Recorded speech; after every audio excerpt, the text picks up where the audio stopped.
we're going to make Santa Barbara great again. Oh, wait. Sorry. Oh, I should say something that. Santa Barbara is pretty great, and why? Because of the Music Academy of the West.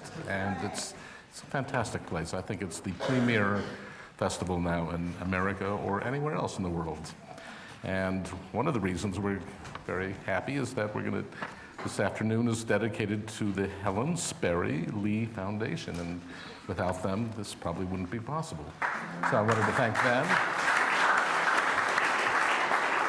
I want to thank the compeers, sorry, it still doesn't roll off my tongue yet, but you people are essential and generous and open-hearted to give such wonderful, tender, loving care to our fellows. And I just wanted to thank you all for being here, and everybody else who decided to come here instead of go to the beach.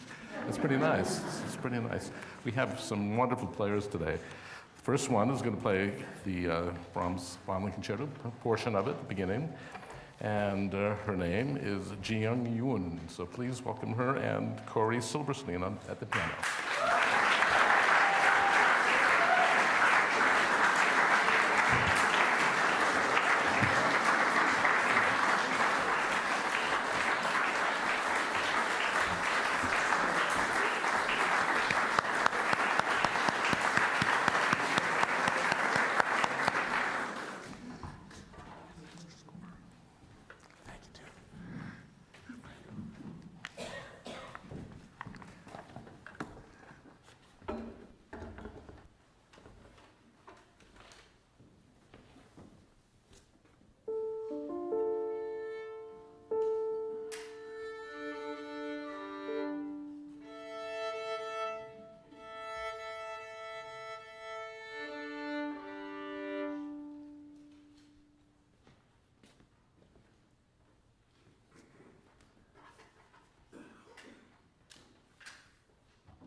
I thought that's where you wanted us to play. Did you want to play that second subject? Because then you're stopping sort of midstream. But that's fine. Let's go on. So sorry. I thought this is where they wanted to stop. We're going to hear it, a bit of development, just a little bit, a few bars. So.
So we start in D major and we end in C minor.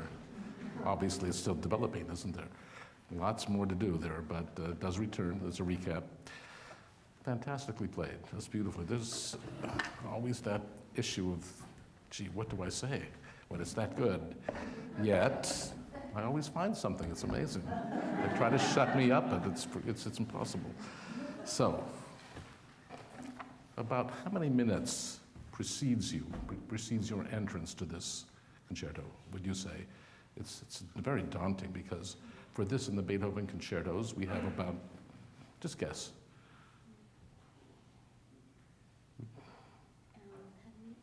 Well, it's about 5 minutes, a little less than that. It's about 4 minutes, depending on how slow hopefully it's not too slow. Some conductors love to, basically it's a symphony with a violin obbligato, most of this piece, and yet it's one of our greatest pieces ever. It's written sort of against the violin. He wrote it for his friend Joseph Joachim, great violinist of his day, and he looked at it and he said, Johannes, there's a lot of work to be done in this for to work. He'd write for the piano, but for the violin, it's massive and it's very taxing. You did a great job of it, but I'm a little concerned about the excesses in how much time you take sometimes. You get a little bit lost. Even when you come in, you don't get to the thematic material. Basically, the thematic material, would you care to just start the piece? This is the top. We didn't start at the top before. Just start the first part.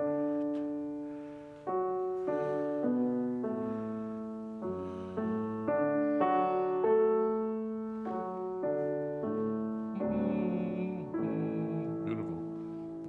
Very, very much in love with Beethoven. You can tell the arpeggio stuff is very close to what he was always in awe of Beethoven. So this is his homage in that way to Beethoven. And Beethoven also has about 4.5, 5 minutes before the fiddle player comes in.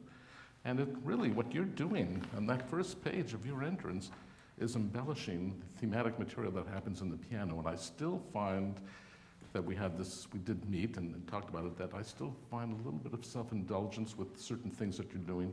You can embellish by not destroying the rhythm too much, but by enhancing it with nuance, total color changes and stuff like that without, so much, it's like sort of a big storm out of control a little bit when you come in. So we have this incredible build-up. Let me conduct it a little bit for you just as you started. Just a few bars.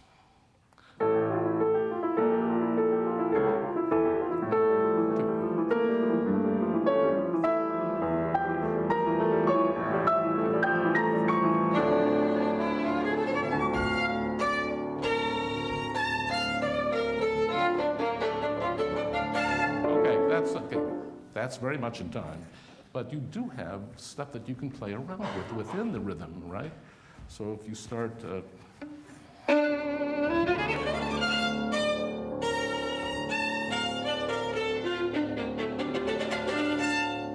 did a lot of fooling around with the rhythm, but I didn't have anybody wait for me. I know that I can do within the realm of that bar line, like... So if I start slow, I can make it up by running fast. It's called rubato. It's meaning robbing from some notes. It's Robin Hood, basically, robbing and giving it back later from the rhythm. So you would be better served, music would be better served if we just sort of did more of that, especially when we get to this,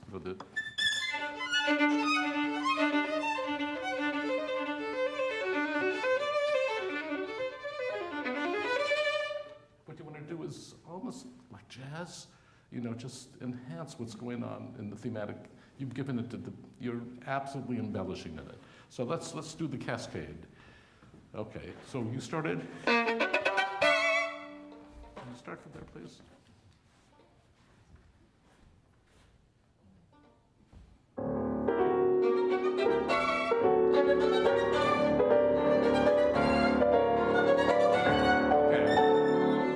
In a row, they're all terrific, and it's getting boring already because I know what to expect. Can you build a suspense? Yeah, Come down in the first one. There's more. Third, and then finally, the explosion. Okay, so build that drama into it.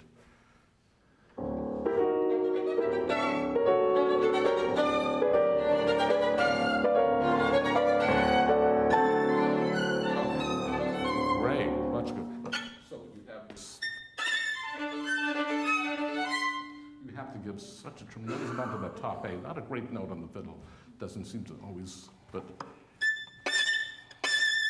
see if you can get really into that and move the bow quickly. Yeah, one.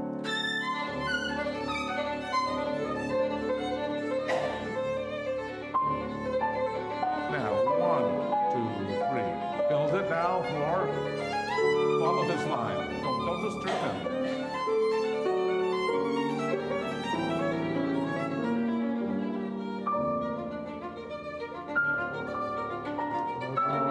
It's all here. Now, build it up. Keep it up. Keep it up. Down. Come down. He's gone away. But you came to, it's sleepy time. Why? We're far from the end. Oh, we're far from the end, dear. We gotta swim the English channels. We gotta keep going. Oh my God, it's amazing. I studied this as a teenager with the great, now Blinder, who was Isaac Stern's teacher. And the discipline was always there. When you hear the really great players, they stay in time. You know, some more in time than others. I mean, Ivets gets through with it within half the time as anybody else. But there's still architecture. The main thing is line. Where is it going? You can get very self-indulgent with, I'm going to slide up here and everything. Do it and enhance it, but you made a huge retard, which is totally unnecessary. Do it with nuance. So from here, maybe.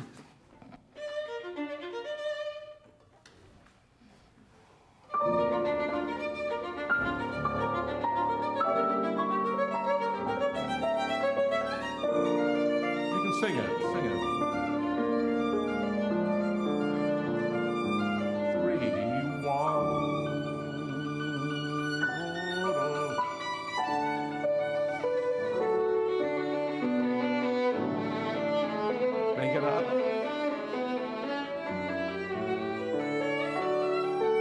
Not too much to create it now. Keep it building, more, even more. But you need to rush. Ba-da-da-ba-da-ba-da-ba-da-ba-da-bum. Bum-bum-bum. Finally, he arrives after 3 minutes. Now we can take a little time. It's still in 3. With a How long has that been? First of all, he teases us. He's teased you this whole time until you get the melody. Everything else up to this point has been frosting on the cake. We're just watching him. He's going into every key. He's just fooling around with us. But finally, you get to sing it. But even when you get to sing it, it should have something to do with how the piece started.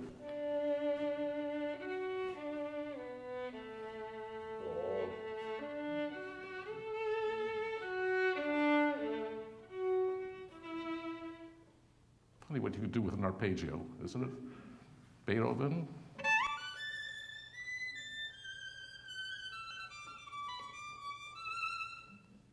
It's just scales. And this is all scales and arpeggios and augmented chord that just came into, it was only talked that was what was it called? The devil's chord. So he's such an amazing technician of composition, but I think the form is most important, and you play it so beautifully that you get the same, but much more dramatic effect by seeing a longer line of it. Okay, now let me just see what else.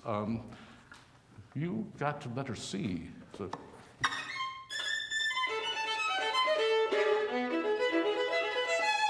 From that point on, it was sort of like it just came to a landing and there was nothing more. Basically, the orchestra, he does a terrible trick to us. Orchestra is massive, right? It's like He uses the same orchestration for a symphony than he does for this concerto. They cut out. Can you play that over there? How about from here? That is. Bora, bora. It's a 2B/C.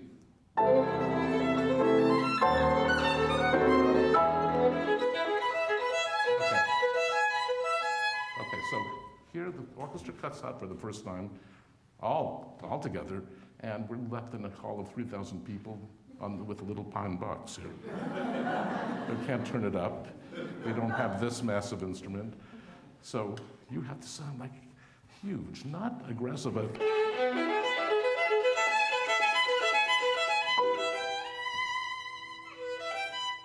the entry of the orchestra. But he's giving you that thing to fill out the whole auditorium. So I would just use a little bit more weight into that stroke. Vibrate when you can as well, right there.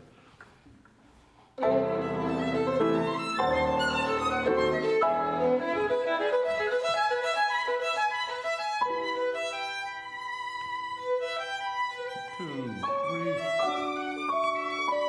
Keep the tempo now. Again. Jazz.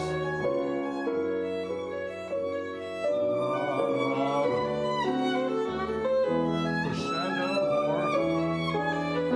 Yeah, the bottom drops out. Not too fast.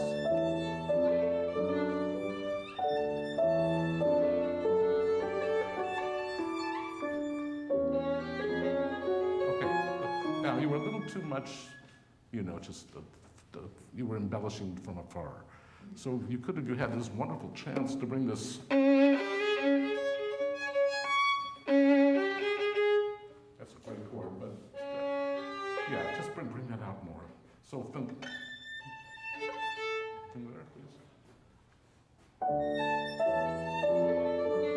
Follow the line. Dynamically follow the line.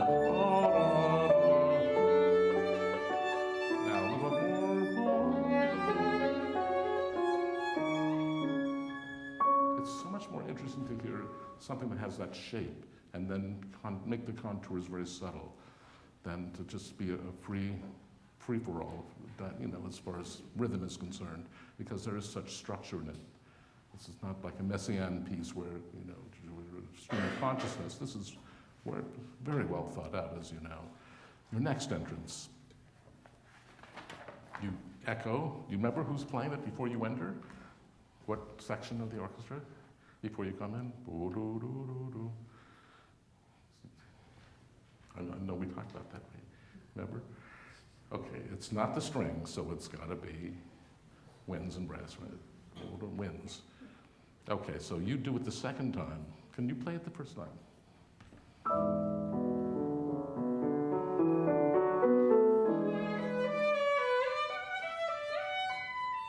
Okay, so what you've done is exactly what he did. So that's sort of boring. He did it already, right? If he goes yo da da da, the stress in the first, and you went, and why don't you wait for the last one? Why don't you play it straight? Play it again.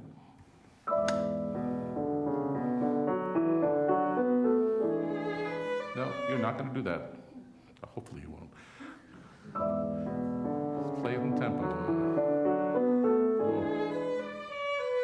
Do it here.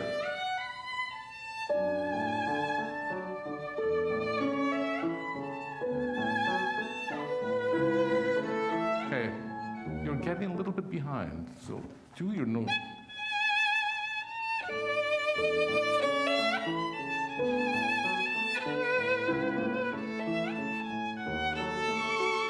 I'm constantly listening to what's happening here all the time.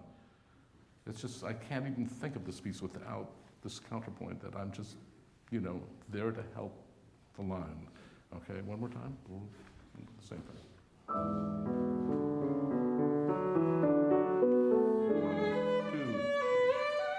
2, little time here.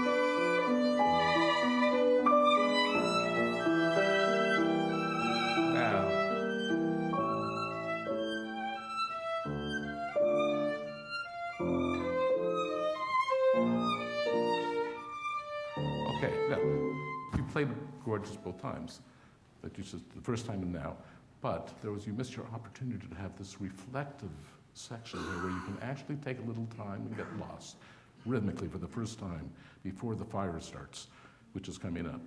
Then, this explosive triads that are coming up. So you had your time where you can, in this section,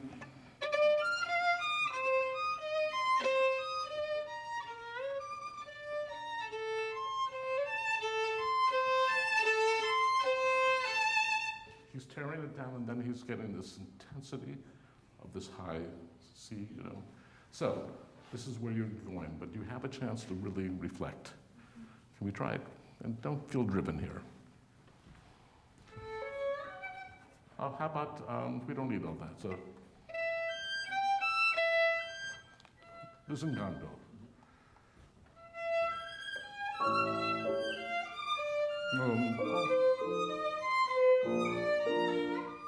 Slower, lower.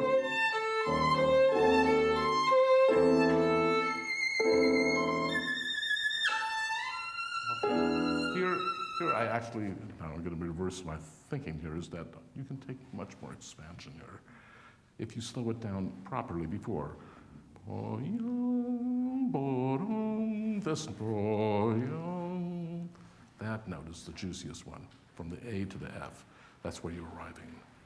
So.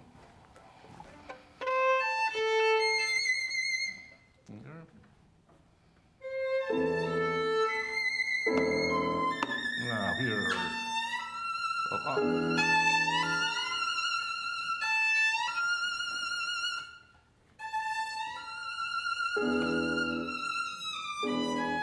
Now bring it back.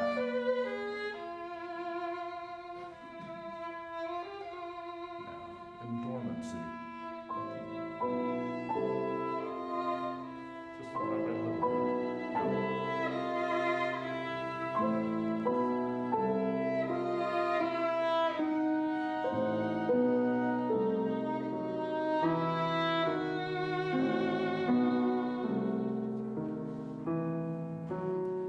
Okay, how many of you know what beat we're on here? This is what he does better than anybody else.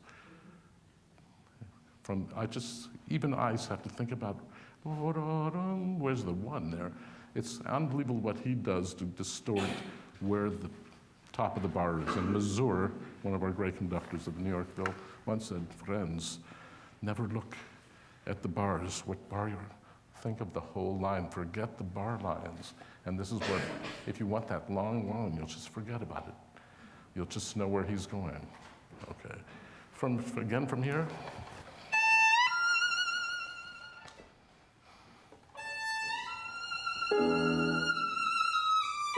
Okay, I hear too much technique. There's too much of that going on. I want to hear one smooth.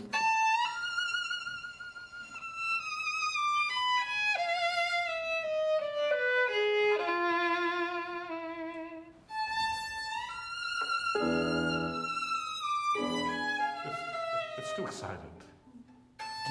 Deep, dark, less. You're by yourself. Yeah, you're at the F, please.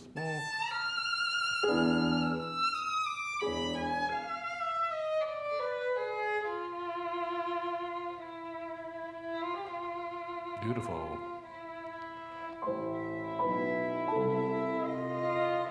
Bring that out. It's great dissonance there. He's giving you a major seventh. That's Schoenberg stuff, Look what he's giving you there. It's great. So bring that out with a very intense vibrato, right there.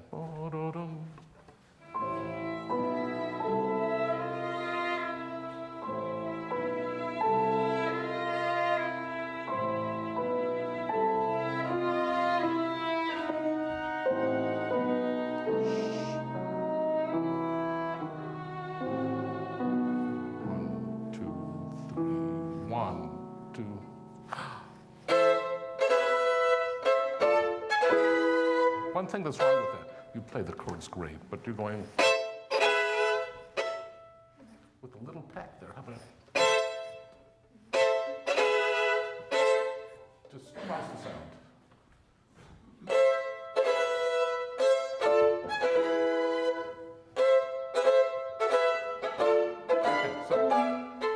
problem with that is you're playing the upbeats too fast. You're going almost 30 seconds. You're going yum, ba-dum, ba-dum, but listen to the orchestra. Can you play your part? Yum. 1, 2, 3, 4, 1. Yeah. So. Yum, bum, bum, bum, bum.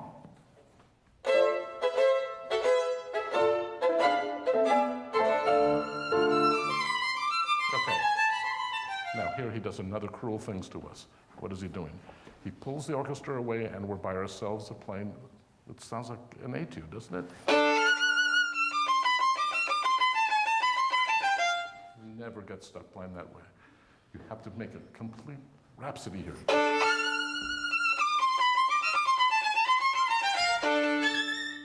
You have to absolutely be creative here.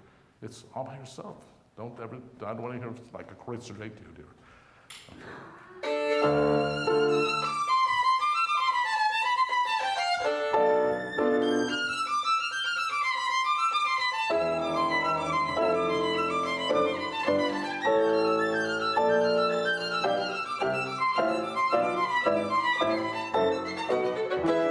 Great.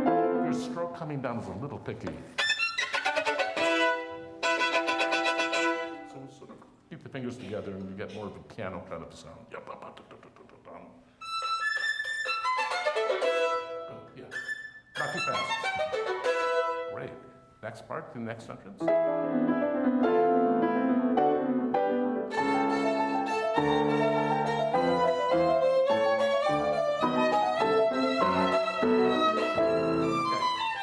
It's fantastically played, but it's all the same. These two bars, you just play them.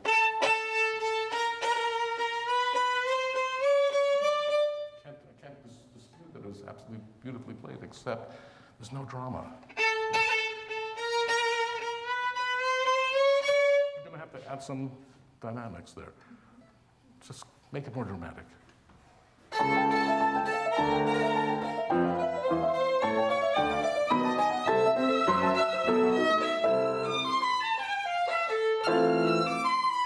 Okay. Very predictable. Well played, predictable, because what did you do?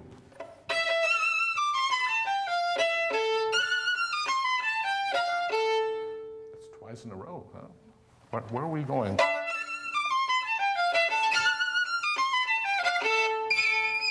We're going to that note. So don't do it the first time. Pick and choose where you're doing it. Again, he cuts out. You're by yourself. Da, da, da, da, da, da, da. Keep it alive. Now, here.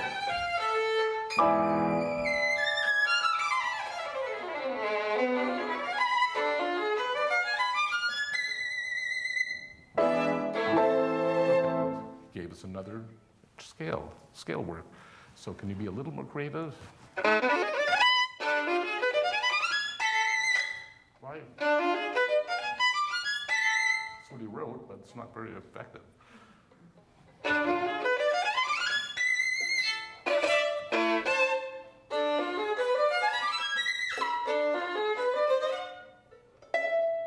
Oh, this happens. We had a meltdown of the E string, folks. Usually they pop, but this one just fell down. You got an E?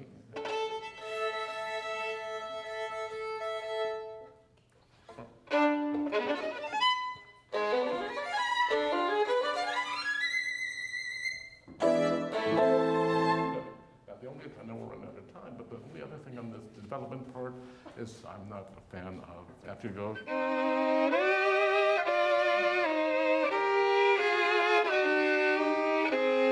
it's very hard not to show the change of bow. I'm not perfect at it either, but you've got to work at that. But when you go, it's not a perfect legato. It's not.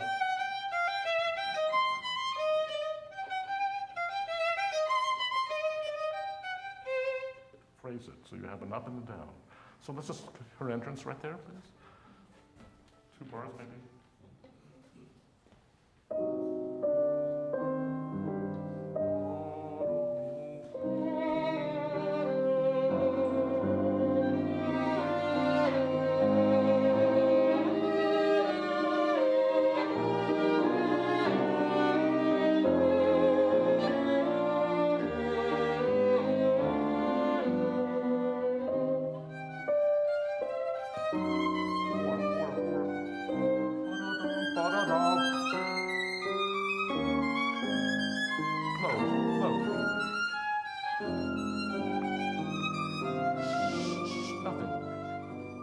build it back up. Listen to the piano, he'll build it for you. More.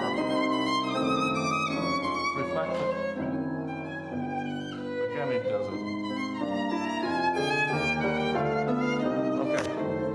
You get what I mean? You just follow that line and you know what to do musically. Can you play those 2 bars for me? What magnificent writing. Who else could write something that inspired? And it's just incredible chord progressions. It's just in the middle of that. Respond to that. That's incredibly inspiring. Can you play it together? And so you reflect what he's doing together now.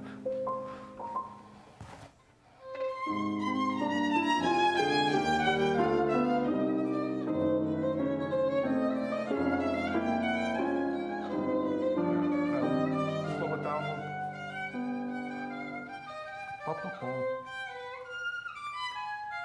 Die. You know, I'd love you to go. Then you catch on fire again. You're just dormant. You're dead.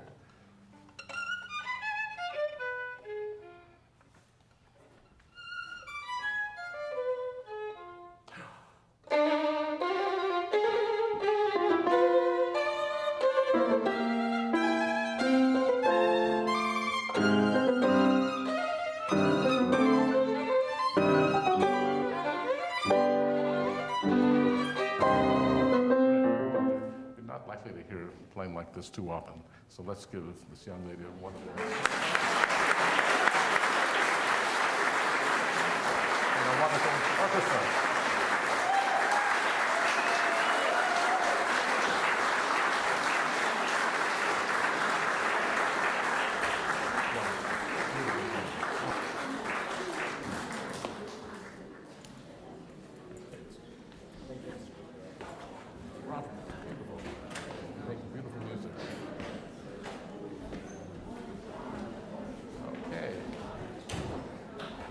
Welcome, please, Hyun-ji Lee and Levy up to Chicago.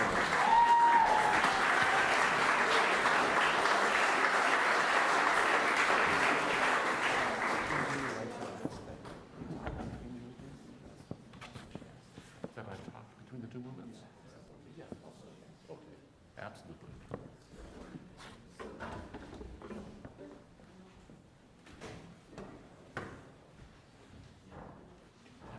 You don't have an extra score. She doesn't have an extra score. You do. I would love to have that. It would help me. Thank you.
going to do this in two parts. She had another movement prepared, but let's see, maybe she'll have time to play it. Just a point of information that you all know that this is his last piece that he wrote. He had intended to write 6 pieces for different instruments. He wrote one for cello, violin, and then there was another that was supposed to write another one. I think he wrote flute and viola piece, but he died. He died before he could complete anything more. In this piece, I hear the starting and the stopping. I hear so much in there. There's this jazz, the sliding from one note to the next, the Spanish at the end, the toreador song. I mean, this is absolutely out of a bullfight. So he's taking us through the world with his experiences, but there's a lot of depth in it. Sometimes you're jumping in early and we can't smell the flowers around us to get that flavor. This is like an impressionist painting, basically, with different dabs of his experiences in there. And you have to create that flavor, not only with your bow, but with your left hand. In the very beginning, of course, we're using a lot of bow, but I didn't feel voluptuous enough. I just need more of that happening, that more change in your left hand as well. Do you mind starting again? Isn't it wonderful? Could you play the first 4 bars, please, for us?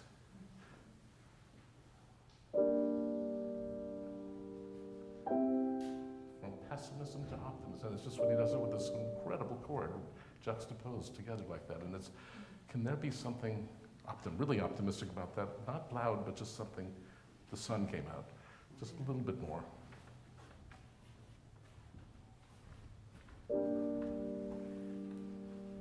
Now, reflect that.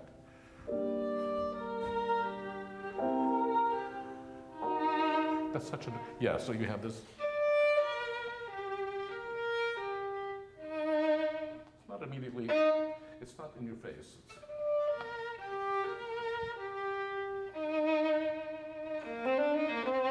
So the thing is that he has these little 8th rests.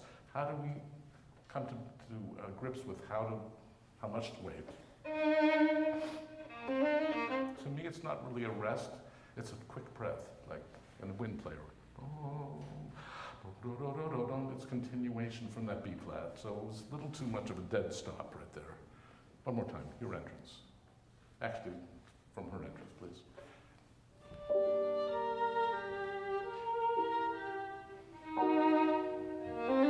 Well, you have to wait the whole bar. 2.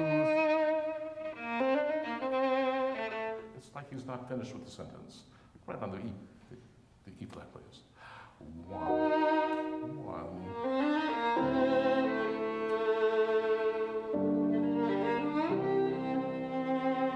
A little more air.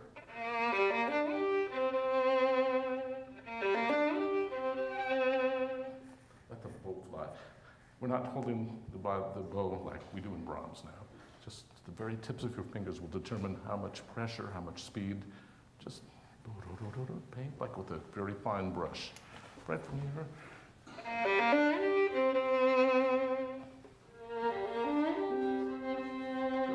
Now.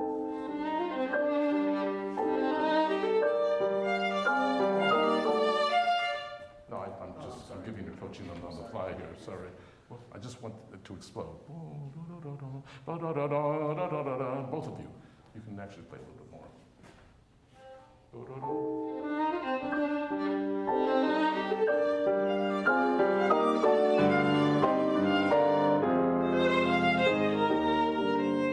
find it a little bit too fast. Or tender, or resolution. Right there. The bow. From here.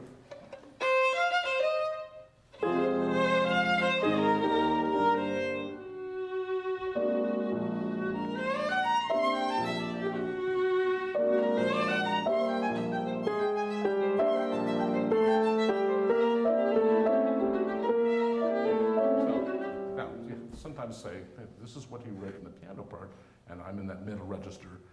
I'm just not playing enough. I can't even hear from this point. So that middle, it has to. He marks it piano. It's true, but it's not balanced. You have to play more. Okay. So that middle area there, After? Exactly.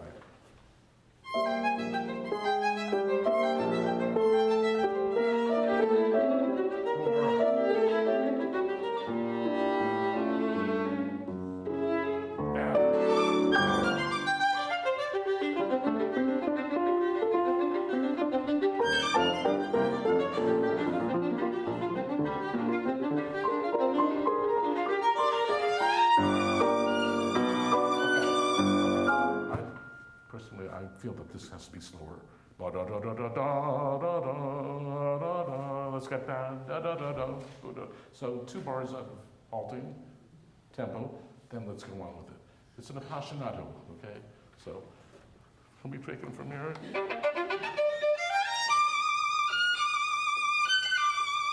This, you know. Oh, yeah, right.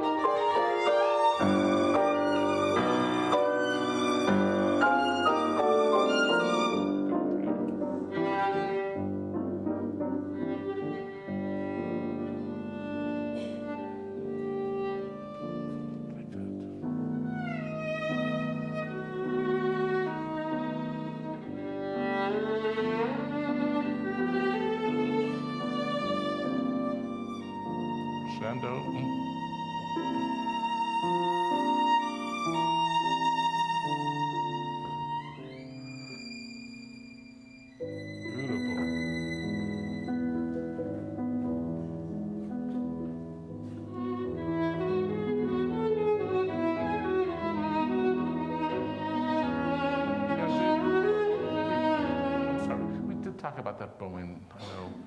And he writes a slur underneath, it's true, but I don't think it's a bowing. I think it's a feeling of connectivity.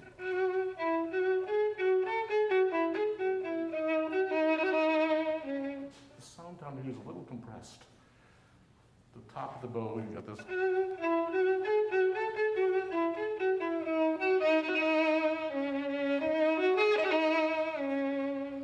You can't get that down here, because the overtones are stopped. Here you can sort of do a arc shape bowing, so you get that wonderful overtones.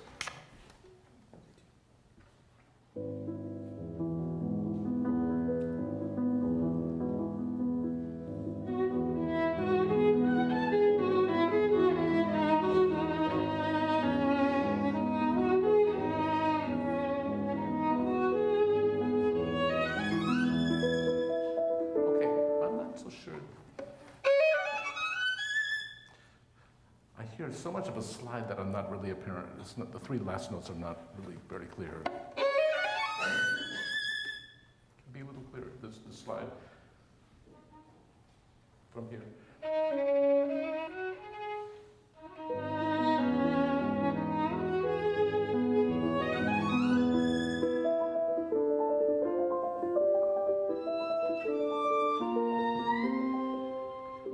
If you add a little vibrato, it'll be so lovely.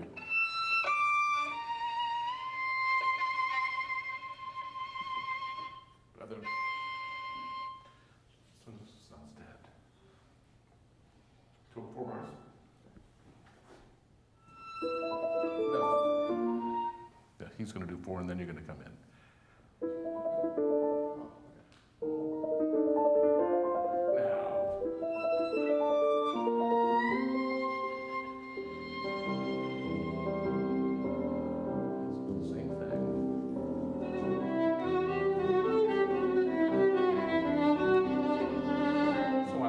I see that the hair is absolutely flat on the string.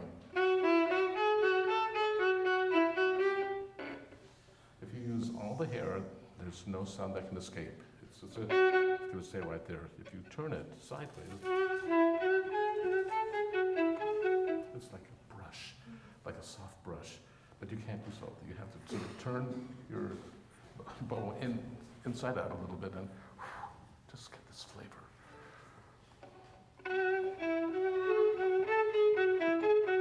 I should be aware of a beginning or an end to the stroke.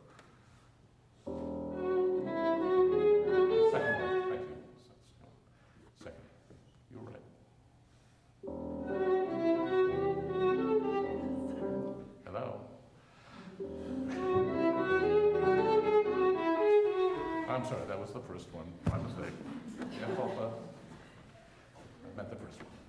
this one or this one. Exactly.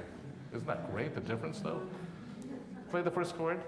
Play the second one. Oh, bad news, folks. It's just what you can do with a chord. It's just amazing. That kind of how it's voice. It's not just a chord. Okay, the first one. Oh, First one. I want them to hear the difference. Right.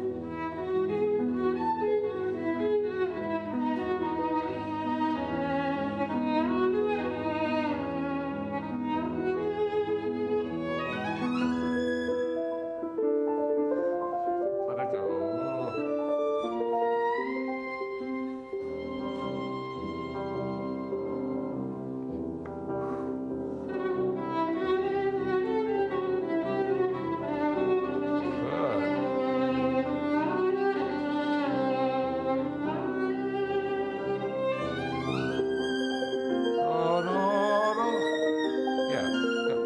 That tonal palette to be like splashes of bright red and then go into that pastel.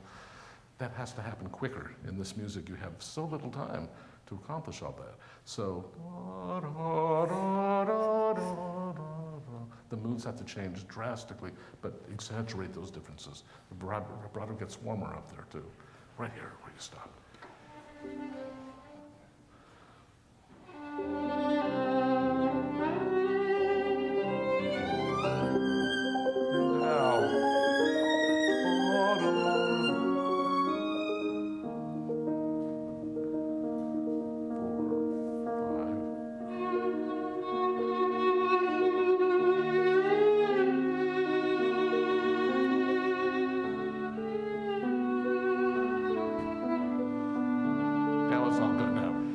Let's go a little bit over there.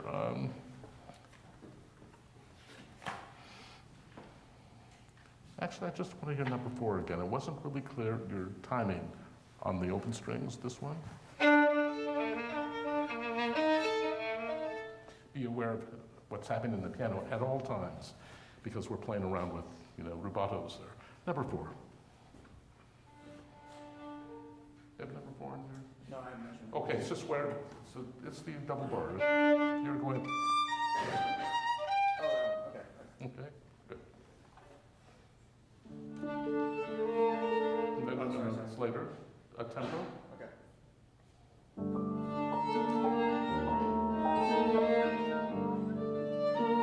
Okay, we're not together. It's ba da da da. It's a little too fast. 1, 2, 3, 1, 2, 3.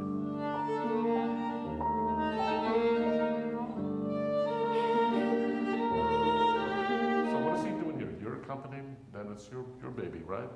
So it's a little too fast. I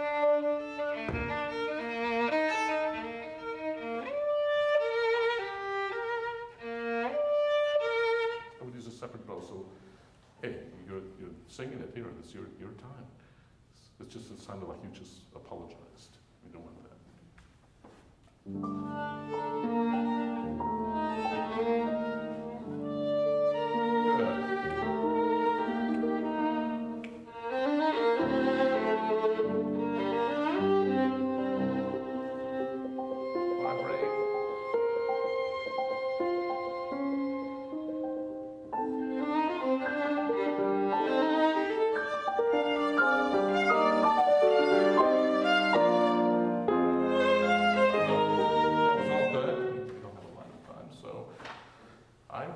Something should be done at the en mouvement. You don't have that toward the end. The last time. That you just wait for that E flat. That's the special one. Do the first one, en mouvement, before that. It's after 5, which you don't have probably. 1, 2, 3. It's the 5th bar of 5. So the first time that goes? The first time, yeah.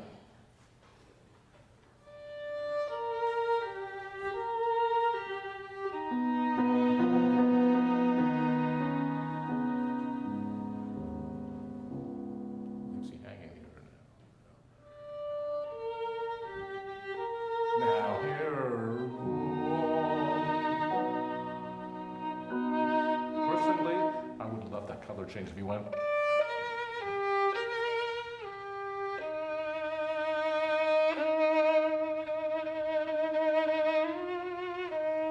there's something happening in a different string. It's all too much the same.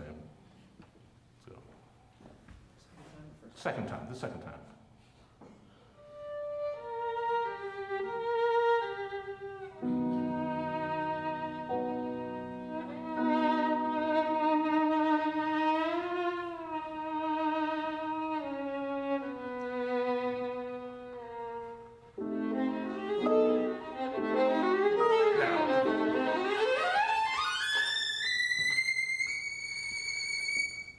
Okay, poetic time there, poetic license to take more time. I know he writes just very little time off. Dum, he leaves you hanging. Okay, a real good pregnant pause there. We need to feel something is not right. Don't just go right into it. Okay, second one from here.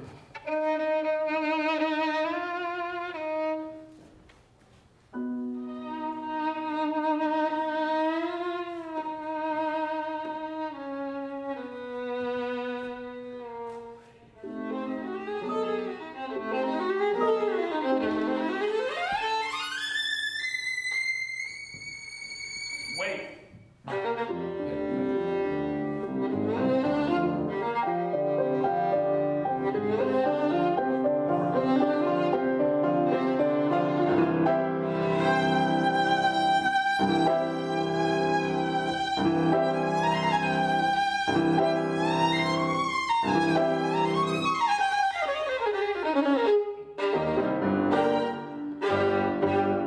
Try two down notes. Boom, pop. Da, da, ba, da, ba, bum. One.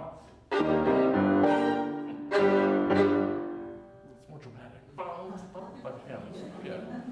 Yeah. Drama counts. It does. This piece is about painting those colors. We have a little bit of time. It's going to 5 today, I think, so it's okay, right? Okay, so do a little bit of this movement, the next one. This is, to me, this is a very controversial movement that I'm not quite sure what to make of this middle part. See if you don't hear some chicken clucking or something in the middle of this. It doesn't start that way, but it's a very short section. Tell me what you think of, what animal you think of when you hear this.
I don't have time to go into detail with it, but I just invite you to be a little more daring in some of your interpretive choices, more exaggerated. Take it off the page. You're playing I think you're doing an incredible job of observing everything, but there needs to be more gradation of piano to forte and difference in sounds that you're going to create in color there. I particularly like the chicken part a little shorter. And then the voluptuous part,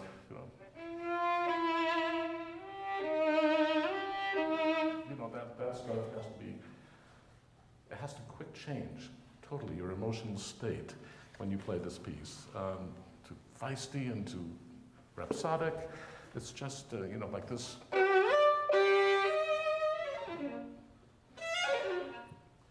All the notes are not so detailed. It's really not important. It's the effects that you have in it. I just take maybe, for instance, at number 2, do you have numbers? You don't. You have this. Make a huge difference in your crescendo. Poco poco crescendo, stringendo. It needs to have more of that. Just so it's just not predictable. That's the worst thing that anybody can say is it was predictable and it was good. It was nice. I could tell you the story of Mr. Heifetz at Hollywood Bowl once. He's not here with us, so he's not going to sue me for saying it, but he played the Bruch Concerto, and after his then wife, came back and said, "Yasha, that was a nice performance." And he slugged her. He was so angry. It's famous. And he sped off. He just could never say nice. It should have been like electrifying or something like that. Just, are you kidding? You say nice to... Anyway, nobody's going to slug you, okay? Nice is fine, but hey, how about some spice? Not just nice, okay? Okay, so think of being a little eccentric.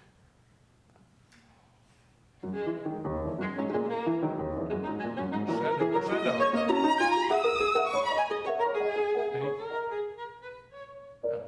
Cute. Crescendo.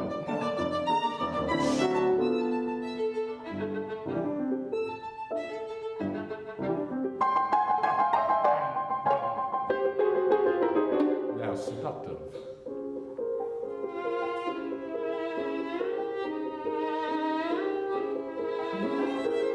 Like a splash of paint. Now big. Keep going. Now this should change. Give a little breath. Now he takes us into La Mer. Ethereal. So he changes this mood from silly to absolute seduction. It's incredible what he does. So if you think more in terms of what he's trying to say here, and it's his last piece, and all these moods are popping into his head, including jazz, it's an amazing piece that he packs into 12 minutes, right? He wrote it in 1917, and he had so much more to write, and unfortunately they couldn't hear him. But what an amazing creative artist he was. You played so beautifully. I thank you.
Again, we added a key that has nothing to do with the beginning of the piece, but she's not finished.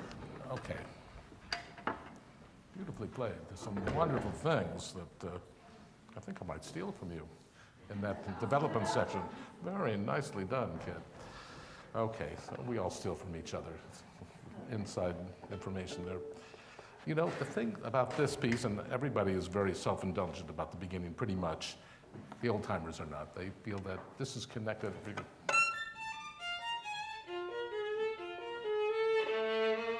entrance being that. But most people like you. Here I am.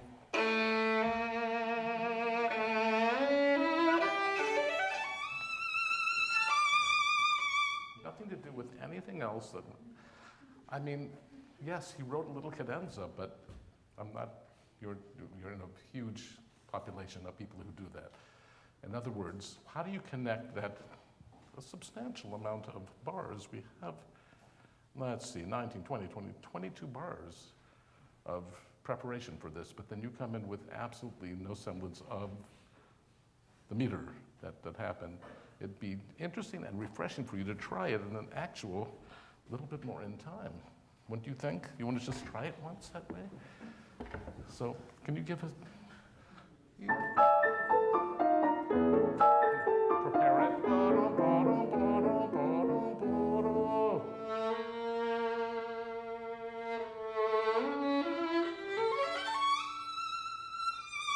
let's go.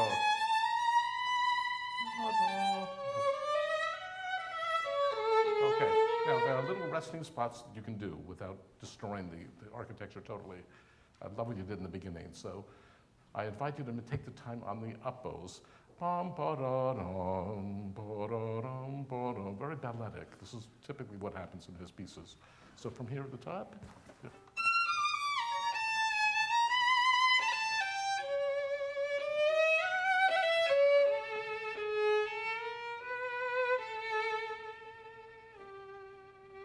So we've given form to a piece that it's amorphous.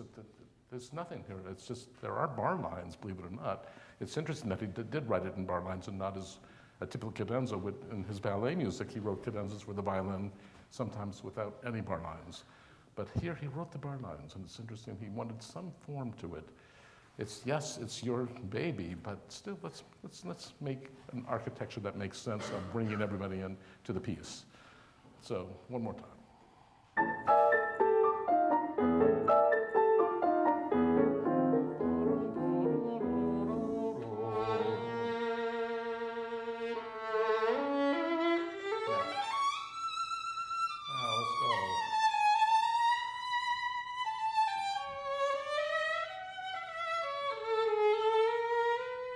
Take down there, that bar, take a little time. That's good.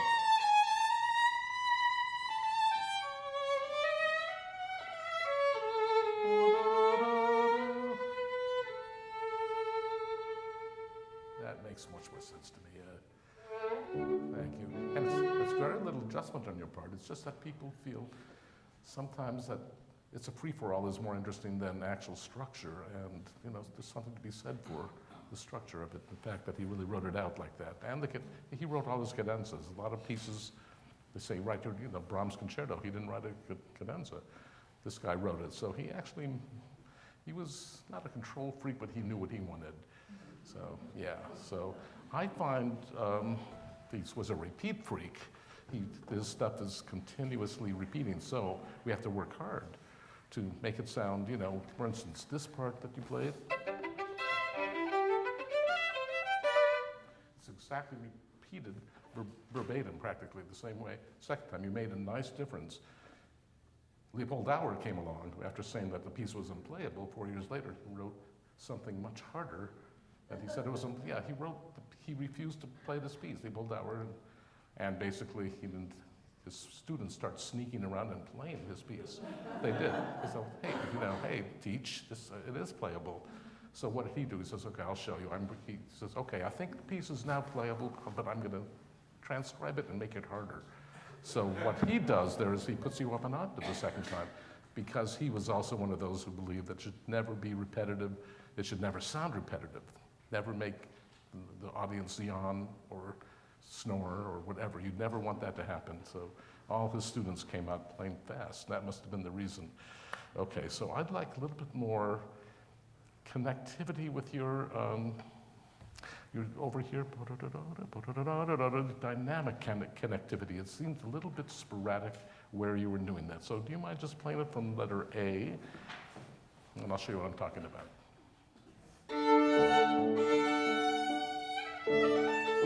Okay, so how do we get without so many choppiness there?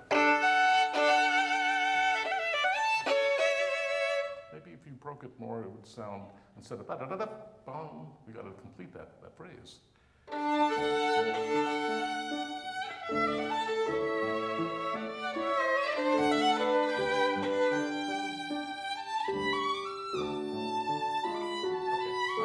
I found this phrase that you did here. First of all, I hear a shift, which is a deadly thing to do. And when you went 2 times, and it wasn't for expressive reasons. So change both there, and then you can get it. Maybe there. If you change.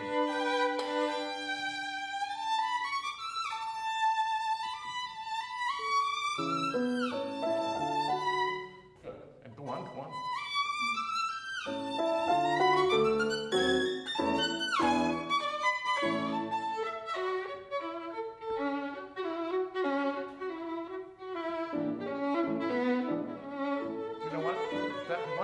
Would be nice to be more tender without having so much accent.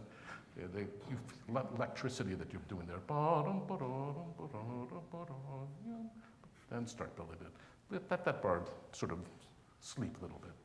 How about just right there?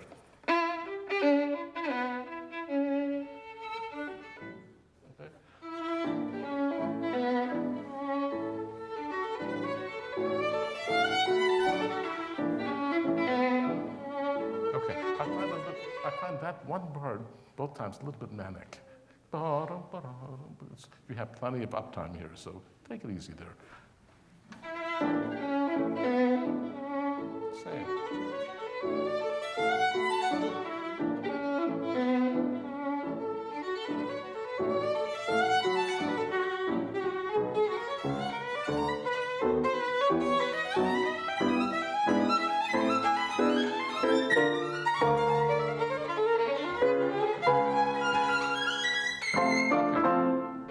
Brilliant, but I do find you're stopping the phrase by ba-da-da-ba-da-da-ba-da-da. That's for you to know and me not to. You can't be, from that point, I need to feel total because you're changing your bow with your hopping, and it'd be better not to. So, can you play the top of that? Where is that? From here?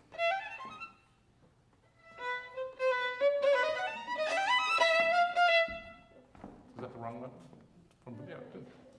You know where that is?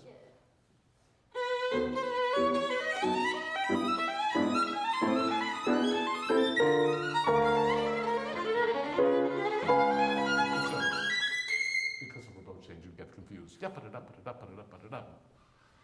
Don't go too soon.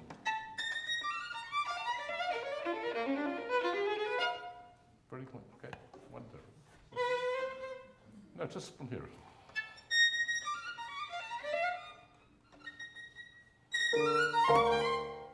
Okay,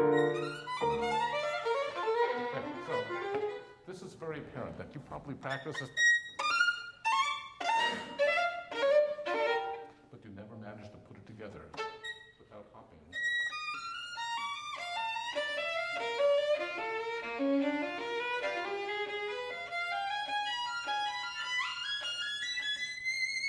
Yes, learn the solidness of what you're doing. But then if it sounds, yep, but it's not a horse race at that point.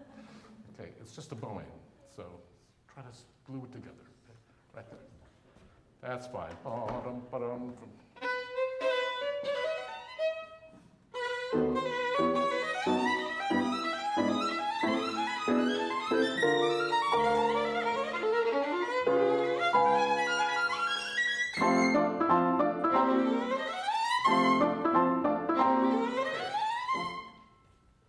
how much time do you think the decay of a chord struck by the orchestra takes?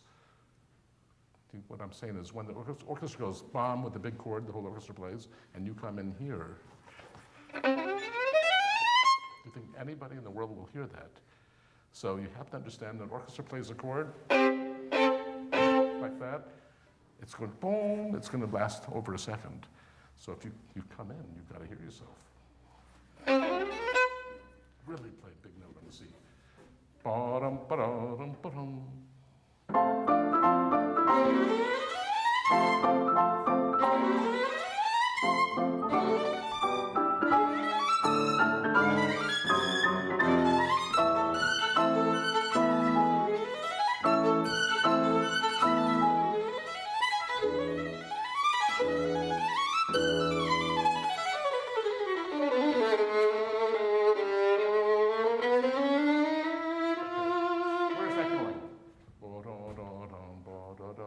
Where's it going? Where do you want to end? Because I heard a big punctuation note in the middle of that, and I don't know why that took place. But it's not there yet. Go to the E. It's still not there.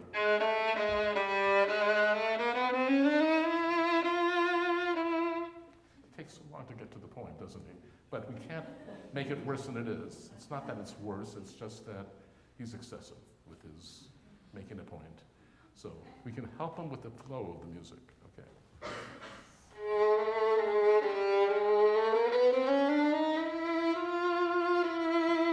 Yeah, and truthfully, if we play it just the way it's on the page, he actually makes a good point for it. But we take this poetic license and then bring out certain notes before we should. And that's what you did in the middle. Now it makes perfect sense to me. Okay, now we have a long stretch in the slow part. And it is repetitive. I like the fact that you don't play too slow, but you have to make an architecture for your dynamics. So can we try a little bit that you know where you're going with how much you're playing? What are you starting with, by the way? Forte or mezzo forte? Yeah. Good. Let's try that.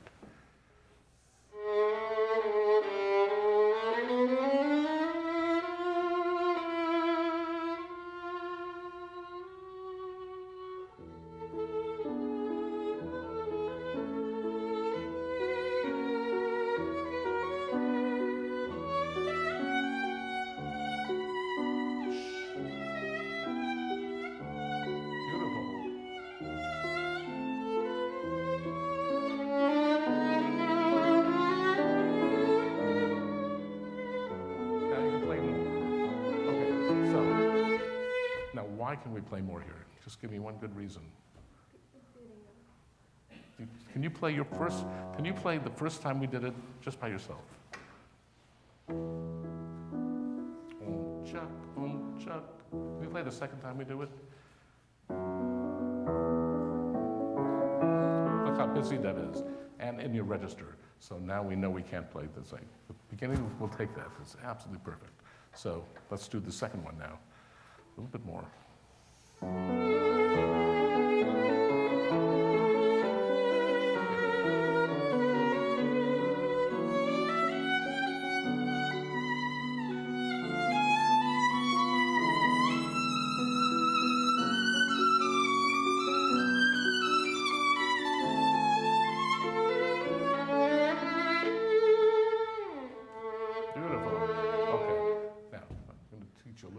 Slide stuff, okay? You went. When you go up to this note? No, I'm playing the second one. The one that you have over here.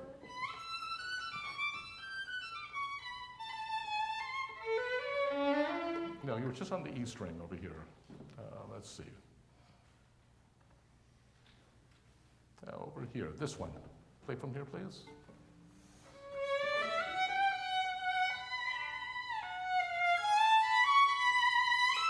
Okay, so your slide is consisting of going from point A to point B with nothing in between,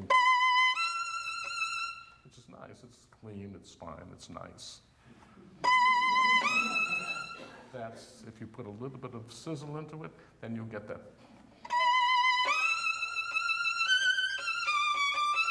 The people's blood pressure goes up when they hear that kind of excitement, because you're excited. But it's just, you need to make that step further to make that kind of sound. Okay, and it's also not bow, whoa. If you were singing in it, it would go bow. And anybody singing it naturally stops before they actually hit the note. You actually stop a half step underneath the actual note. And what Chrysler and Heifetz managed to do is actually incorporate that in fiddle playing. They copied a human voice slide. Instead of ba, nobody slides like that, sort of unmusical. So let's see if we can get a little bit more guts into it.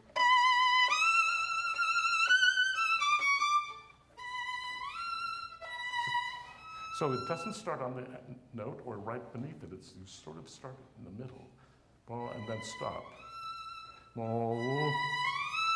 It's too much? Yeah, and don't apologize for the bow change. Yeah, but you're still, there's a little hiccup in your bow.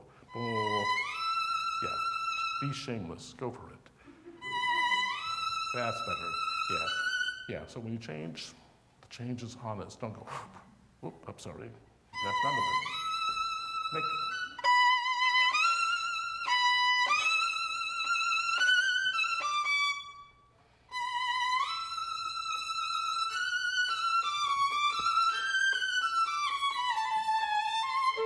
wait. Okay, that's your Hollywood slide lesson for the day.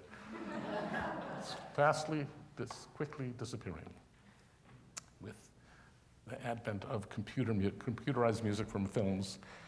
Basically, that kind of gushy, beautiful, romantic style playing was not a Hollywood product. It came from early Eastern Europe, and because all the people were escaping from Nazi Germany, and all that gushy playing from Korngold and all that, they came over and put that in the studios. And look, that playing was happening with Heifetz and Chrysler already. They were from that part of Europe.